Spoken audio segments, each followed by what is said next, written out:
Chica.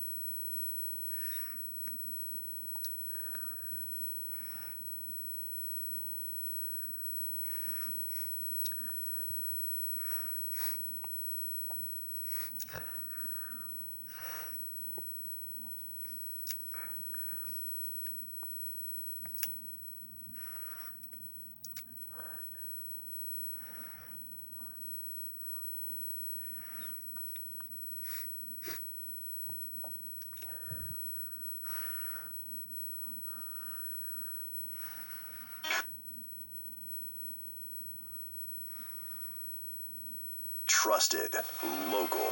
WCTV Eyewitness News starts now. Just ahead, feral hogs tearing up South Georgia's farms. We're talking with one fed-up rancher about managing the swine and the bill he's having to shoulder to get it done. And as frosty air moves in, a local homeless shelter telling us 4 people have died in recent cold snaps. A look at how they're trying to keep people safe in the face of the lowest temps yet. Thanks so much for finding us here on WFXU. I'm Jacob Murphy, in for Abby Walton this evening. Well, the final days of January could prove to be the month's most brutal yet. Let's get right to Chief Meteorologist Mike McCall. And Mike, we've known all week, essentially, that we were going to see the coldest air of the week at the end of it, and it's something to take seriously. It absolutely is, Jacob. And it's not just the fact that it's cold, because we've had temperatures that are pretty similar to what we're going to have Sunday and Monday, but we haven't had it with 20-mile-an-hour winds at the same time. So that's the reason for this first alert weather day for tomorrow night into Sunday morning. Again, those actual air temperatures getting down near 20 by Sunday morning and again Monday morning, but the wind Sunday will make it feel like single digits. So that's when hypothermia and frostbite become problems. So for the exposed skin. So just keep that in mind for any of those, especially those Sunday morning plans. That's also when, of course, there's a product from the National Weather Service called the Extreme Cold Warning. It's kind of a wind chill advisory on steroids. When we're seeing those wind chill values getting down to single digits, it's not completely unheard of here, but it is very, very rare. Tonight, it's just chilly. It's not cold. And then you look upstream, it hasn't really gotten much colder in Montgomery at 43 versus the 41 in Tallahassee.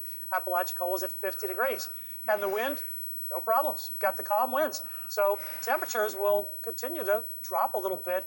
But once that front moves on by, you're going to see this wind get stronger and stronger. And with that, it's going to just keep pushing colder and colder air in throughout the day tomorrow. So while we may start in the upper 30s or mid-30s, that's about where we're going to end up in the afternoon. Now up here, we've got the cold air already in place by tomorrow morning with some 20s. But locally, the cold air moves in just as the winds start to pick up. So that's why it's going to be a struggle.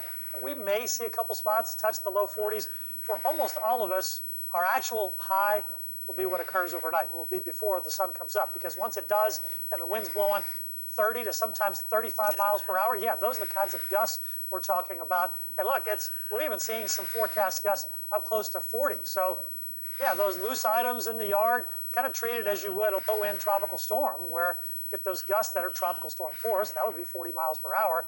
And even as we move towards Sunday morning, the gusts get lower, but yeah, 15 to 20 mile an hour wind when it's 20 degrees, that's what makes us so bitterly cold. So while the wind chill values tomorrow afternoon will stay at or below the freezing mark, they'll still get down to those single digits by the time we get to Sunday morning. On top of all that, there is still a very small threat for a couple of flurries, but that's a non-player in all of this. That's just, there's not a whole lot of fun at all in this forecast, but if we get a couple of flurries, that'll make some folks happy. There won't be any accumulation. The closest place for accumulation will be up across parts of South Carolina and North Carolina. So Sunday morning, after that 20, we're talking some low 40s. One more cold morning after that. We'll show you the whole 7-day coming up in just a few more minutes. And the thing is, Mike, you can have a ton of layers on, but that wind is going to be hard to avoid if you're outside. Right. All right, thank you so much. Well, tonight we are learning 4 people have died this winter due to the cold. That's according to the director of Tallahassee's largest homeless shelter.